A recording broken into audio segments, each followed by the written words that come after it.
Ya, terima kasih pemirsa, Anda masih bersama kami tentunya dalam talk show Bincang hari ini. Saya juga masih ditemani Bang Monas, bukan Monas yang ada di Jakarta ya. Ini Bang Muhammad Nasir, Ketua Pagar Nusa Provinsi Banten. 2 periode sudah menjabat ya, di tahun ini kembali menjabat dan sedang menyusun tim formatur. Tim formatur. Tim formatur, oke. Bang Monas, kalau boleh tahu berapa jurus pencaksilat yang Bang Monas kuasai? Apa ya berbicara jurus? Ada pasti ya. Ada sih lah ya. Yang jelas ini menjadi pada akhirnya jurus-jurus ini kan semacam buat olahraga saja sebenarnya. Ya. Olahraga pagi-pagi kan ada orang yang senang dangdutan, joget dangdutan, ada orang yang senang jaipongan, jaipongan. Dan kita ya setel kendang pencak musiknya, kemudian kita silat kan begitu. Kalau soal jurus apa namanya, ada lah ya. Ada lah. Oh, tidak boleh disebutkan. Kenapa tidak disebutkan, Bang Monas? Oke. Nah, adakah kemudian program-program atau mungkin target tertentu yang ingin Bang Monas capai di periode kedua ini? Ya. Kita ini hari ini kan tim formatur ini sedang menyusun struktural kepengurusan ya, untuk kemudian nanti disampaikan kepada pimpinan pusat. Sehingga nanti terbitnya SK ya, surat keputusan untuk Pagar Nusa masa khidmat di 2022-2027. Kita punya target bagaimana Pagar Nusa ini masuk di lembaga-lembaga pendidikan itu tadi ya, lembaga-lembaga pendidikan itu. Yang kita di Banten ini kan ada peraturan gubernur nomor 12 tahun 2018 tentang muatan lokal. Kan ada 3 muatan lokal. Ada rampak bedug, kemudian membatik, dan yang ketiga pencaksilat. Kemudian ada instruksi juga dari gubernur bahwa pencaksilat itu adalah wajib untuk menjadi ekstrakurikuler di Banten ini. Ya, ini sangat menarik menurut saya. Sehingga kalau memang sudah ada aturan seperti itu, ini wajib lembaga-lembaga pendidikan, apapun itu sebutannya, lembaga-lembaga pendidikan, baik yang berbasis pondok pesantren ataupun yang tidak berbasis pondok pesantren, ini Pagar Nusa ingin masuk di ruang itu.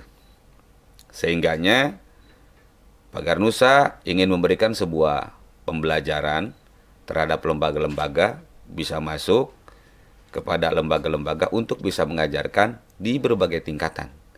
Baik tingkatan TK, ya, tingkatan SD atau MI, Madrasah Ibtidaiyah, ataupun SLTP, SMP, kemudian MTS, ya. Kemudian di tingkatan SLTA, SMA, perguruan tinggi, dan umum. Karena kalau berbicara Pagar Nusa ini tidak melihat soal umur sebenarnya. Sampai aki-aki juga kan, kalau Pagar Nusa, yes, oke itu. Berbeda dengan Banom NU yang lain. Kalau Banom NU yang lain kan ada batasan umur. Ada batasan umur. Kalau Pagar Nusa tidak. Ya, tidak. Kemudian yang ketiga, kita ini ingin bagaimana anak-anak Pagar Nusa juga ada semacam pembelajaran, diberikan keterampilan ya, yang tepat itu keterampilan bagaimana cara-cara berwirausaha. Wah, menarik. Karena hari ini kita tidak melulu menjadi pesilat, tidak melulu menjadi pendekar, tidak melulu menjadi jawara. Kalau tidak kita tanamkan juga bagaimana cara-cara berwirausaha. Pendekar juga kan kalau tidak usaha kan doyong juga nanti, ya kan? Jawara juga kan kalau tidak tidak punya usaha yang jelas, tidak punya duit lah katakan begitu. Ini kan doyong juga nanti. Bisa-bisa nanti kalau pulang dicemberutin sama istri tuh, kan begitu nanti. Silat mulu gitu ya. Silat mulu, ngapain silat-silat kan begitu. Itu yang jelas begitulah. Yang jelas begitu. Kita ini ada nanti ke wirausaha, dan mudah-mudahan ini kita nanti bisa direspon oleh pemerintah ya. Amin. Direspon oleh pemerintah bagaimana agar kemudian anak-anak pagar nusa ini juga bisa diberikan sebuah program yang nanti bisa membangkitkan jenis-jenis usaha apapun itu, usaha kecil menengah dan lain-lain ya, begitu. Sehingganya ada nanti disebut juga distribusi kader nanti. Nah, distribusi kader nih. Jadi tidak melulu latihan pencaksilat saja, tapi juga ada usahanya, begitu. Dagang apa kek kan begitu. Ya. Sehingga ada hasil. Dari hasilnya ini ya untuk kegiatan pagar nusa juga kan begitu. Untuk kegiatan mereka juga. Ya. Lalu pada saat mereka mengajar di suatu tempat, kan tidak berbicara soal anggaran mereka. Hanya panggilan jiwa saja. Mereka hadir di lembaga-lembaga pondok pesantren, yang kemudian dikasih syukur, nggak dikasih juga kan nggak apa-apa kan. Anak-anak kadar pagar nusa kan begitu. Nah sehingganya kalau punya usaha, ya kadar-kadar pagar nusa kan enak. Berbicara nanti pada saat mau ngajar di suatu tempat, ya mau melatih silat anak-anak pagar nusa. Nah anak-anak pagar nusa, masa ada pagar nusa nanti yang apa namanya, motornya mogok gara-gara kehabisan bensin kan begitu, kemudian tidak bisa untuk membeli kan begitu. Nah ini didorong akhirnya. Nah ini kita jangan sampai begitu. Ya, sehingganya anak pagar nusa biar punya usaha lah. Oke, mendorong kemandirian tadi ya secara finansial. Gitu. Oke, baik. Bang Monas, ini sudah ada beberapa pertanyaan yang sudah mampir di kanal YouTube Sultan. Ini banyak banget nih. Ini ada pertanyaan menarik. Oke, Pak, jika wanita belajar silat, bagaimana suami agar... Wah ini agak-agak aneh sih ya. Bagaimana wanita belajar silat? Lalu bagaimana tanggapan suami? Gimana nih Pak? Kita coba untuk paham saja ya pertanyaannya. Bergantung suaminya ya Pak, Bang ya. Oke. Jadi wanita juga kan boleh saja untuk belajar pencaksilat. Ya. Pagar nusa telah menyiapkan apa namanya, jurus privat pagar nusa. 10 hari beres. Untuk perempuan dan laki-laki? Untuk perempuan dan laki-laki. Itu yang bertanya pasti perempuan yang punya suami berarti. Nah ini ada, apa namanya, dengan 10 hari itu mereka selesai. 10 kali pertemuan lah ya. Tinggal diatur saja pertemuannya. Mau tiap hari berarti 10 hari. Gitu. Dari 10 pertemuan itu, nanti kita juga akan ajarkan, apa namanya, teknik-teknik dan cara-cara apa namanya, mengelak, menghindar ya dari serangan. Terutama kan ibu-ibu biasanya kan begitu ya, di jalan suka ada yang nyegat dan lain-lain, khawatir ada pencopet, perampok dan lain-lain begitu. Bagaimana cara menghindarnya gitu, bagaimana cara mengelaknya begitu. Nah kita ajarkan selama 10 hari. Tentunya di awal kita dilatih jurus fisik ya dengan jurus salam pagar nusa dan jurus salam NU. Oke, awal tuh ya Pak. Awal. Ya. Identitasnya itu. Identitasnya itu. Ya. Jurus salam pagar nusa, jurus salam NU. Kita tadi tidak berbicara soal aliran pencaksilat di pagar nusa. Yang menyamakannya adalah jurus salam pagar nusa dan salam NU. Gitu. Oke, menarik. Boleh ya jawabannya ya untuk wanita. Boleh. Bahkan tadi ada sangat private 10 kali pertemuan untuk kemudian bisa apa tadi bela diri lah sedikit ya, untuk apa menjaga diri sendiri. Menjaga diri sendiri. Oke, Bang Monas, kita ke pertanyaan selanjutnya. Oke, kearifan lokal di setiap daerah ini kan berbeda-beda.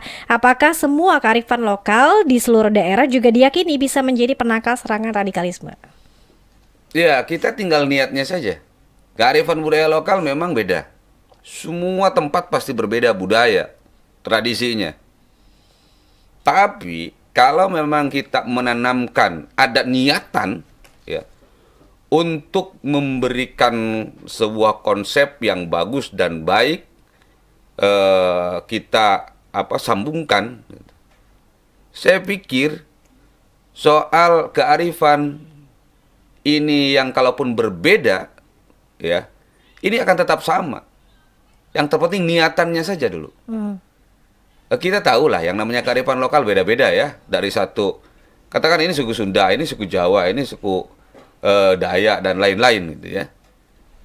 Tapi jika diniatannya adalah ada itikat yang baik, bagaimana kita membantu peran penting, peran serta pemerintah, peran serta kita terhadap pemerintah, membantu mencegah bagaimana jangan sampai terpapar, terpengaruh oleh paham-paham radikalisme. Saya pikir semuanya akan sama. Yang terpenting tergantung niatannya. Tergantung niatan kita. Tergantung niatnya. Tergantung niatan kita. Mau tidak untuk melakukan, mau tidak untuk membantu pemerintah, mau tidak. Karena memang ini kepentingannya untuk kita, seluruh rakyat di Indonesia ini. Oke, baik. Kita ke pertanyaan selanjutnya, Bang Monas. Baik. Oke, ini selain agama, ini apakah radikalisme bisa muncul dan berkembang ketika sekelompok orang merasa tidak adil terhadap pemerintah dan juga negara, atau tidak adil kepada rakyatnya, atau hanya memperhatikan segelintir kelompok saja? Jadi isunya tidak berangkat dari agama. Ya, isunya tidak berangkat dari agama, tapi tandanya dari itu dulu.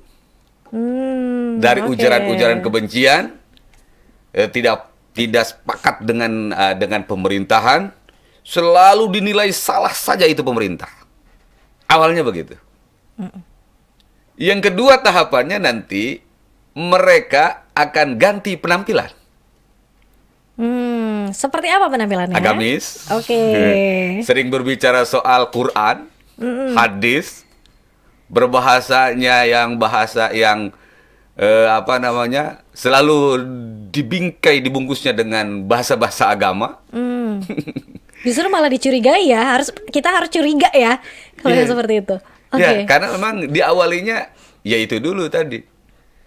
Tidak dari latar belakang agama saja, tapi latar belakang yang lain juga. Iya, ada. Mereka tidak sepakat dengan siapapun saja, itu tanda itu. Tanda. Mereka bukan golongannya, tidak toleran pada akhirnya. Mereka tidak satu agama, mereka benci. Tidak toleran berarti. Ya. Itu tanda itu.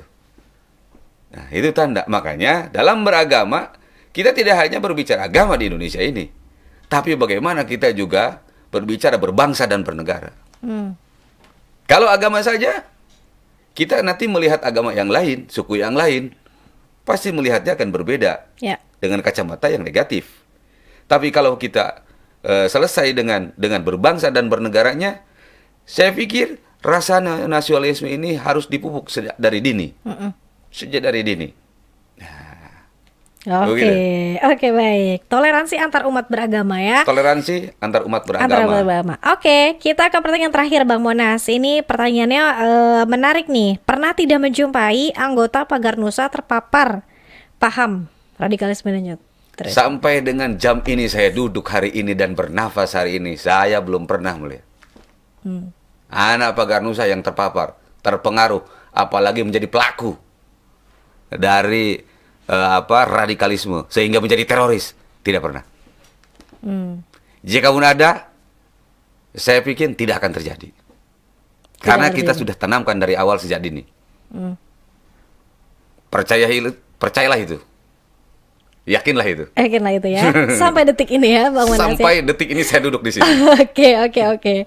Baik, terima kasih ya, Bang Monas. Ini sebetulnya pembicaraan kita semakin seru nih, tapi ternyata kalau kita lihat waktu, ini kita harus berpisah atas waktu, dan mudah-mudahan nanti Bang Monas bisa kembali hadir di sini, mungkin mengajari silat teman-teman kru Sulan TV ya, Bang Monas di sini ya. Boleh ya? Oke. Boleh. Terakhir, Bang Monas, apa yang disampaikan untuk Pagar Nusa dan juga edukasi kita dari bagaimana nih caranya kita agar terus terhindar dari paham-paham radikalisme dan juga terorisme. Silakan. Yang penting kita ini Pagar Nusa, terutama sahabat-sahabat pendekar Pagar Nusa yang ada di Provinsi Banten ini, selalu untuk berkhidmat untuk NU dan selalu untuk berkhidmat untuk bangsa. Kita tanamkan, ajarkan cara-cara bagaimana beragama yang baik, bukan kita sok baik, tapi bagaimana kita tanamkan cara-cara berbangsa dan bernegara yang baik. Bukan kita berbangsa dan bernegara sok baik, tapi kita coba tanamkan hal itu dengan cara-cara yang santun, dengan mengedepankan akhlakul karimah. Ya. Oke. Cukup? Lagi? Yang kedua. Oke. Yang terakhir berarti ini. Terakhir. Yang terakhir. Kedua yang terakhir aja udah. Oke, siap. Kayak saya di periode kedua. Berarti ini periode yang terakhir nih. Di Paganusa ini. Karena hanya 2 periode. Yang terakhir saya ingin mengajak kepada semua pihak untuk yuk mari kita untuk menjadi pelaku. Kita menjadi pelaku bagaimana membantu pemerintah untuk bisa menangkal paham-paham radikalisme dengan caranya masing-masing. Dengan cara dan gaya kita masing-masing. Kalau Paganusa dengan cara-cara Paganusa. Kalau Paganusa dengan gaya-gaya Paganusa. Bagaimana menanamkan sifat berbangsa bernegara, rasa nasionalisme lewat pencaksilat. Lewat pencaksilat terhadap anak-anak bangsa ini. Mudah-mudahan ini menjadi pada akhirnya menjadi sebuah amal ibadah kita. Amin. Yang nanti dicatat, dituliskan oleh Allah Subhanahu wa taala. Karena anak-anak Paganusa adalah sebenarnya anak-anak yang gagal menuju jalan kebaikan. Sehingganya masuk di Paganusa untuk bisa menuju jalan kematian agar lebih baik. Wow, terima kasih Bang Monas sekali lagi. Sama-sama. Sudah hadir di studio Sultan TV. Luar biasa sekali ini edukasinya. Dan mungkin kalau misalnya kita nih Bang, dari masyarakat umum ingin mendaftar sebagai anggota Paganusa, harus kemana? Di tiap-tiap PAC, anak cabang itu kecamatan ada, di desa Ranting kelurahan ada. Yang belum juga bisa silahkan dicari lah, di searching gitu ya, di searching di Google.